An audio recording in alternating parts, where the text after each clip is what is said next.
mama said, don't talk to strangers. Who's that over there? Who got kids? A stranger? Let me go talk to him. But I'm talking to strangers. What's good, strangers? I'm talking to strangers. I don't know him, he just moved there. We don't know him. We don't know him, we don't know him. About, and that's colorism within the black community. Oh, I appreciate that. Yes. How do you feel about that?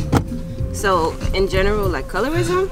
Yeah, like I feel like it's like racism within our community. Like Absolutely. Colorism has existed in especially the black community for a long time. Like, colorism predates white supremacy by a long shot, because that has existed in, you know, our motherland in Africa. It's existed in Southeast Asia and like all continents of the world. So I feel like it's natural that it's going to be prevalent even to this day, especially under white supremacy, because the model minority myth is what saves a lot of us and gets us in higher places.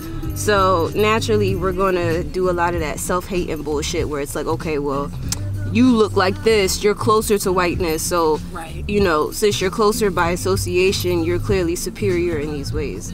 So, you know, it's that on that. How you feel about the whole Nipsey Hussle thing? We had talked like for an hour about that. How do you personally feel about it? I feel like a lot of us who knew what he was doing for the community saw this coming, and we need to figure out better ways to protect our people that are out there on the front lines doing things for us, like, you know, systemically, because Nipsey was doing things systemically, and that's where it became a problem to white people and people in power. Like, it's one thing if you just out here make a commercial success, getting money, spending it on bullshit like hoes, cars, whatever, but if you out here trying to like uplift your communities and going back into your hometown and really like taking care of your people find a problem with that. And he was doing a documentary on a man who was trying to like was curing actively people. Right. Do y'all have any stories of like racism as black women in America? Could you recall anything maybe in college or maybe at work or anything? Every day. I don't gotta be anywhere special to have to deal with racism. I don't even have to leave my room. There's social media now. And as a community, I'll tell you right now, being a black woman, we have our own community. Y'all cute and everything. Y'all got y'all own thing. Y'all like, now, you know, I'm not coming at black men. I love black men, but y'all got y'all shit. Remember I was talking about the totem pole theory yesterday, earlier, and how I was saying we're not even coming up on the totem pole, but if there was an order, white men, white women, black men, black women, we technically are on the bottom of the totem pole. So we had to create our own community within our own community.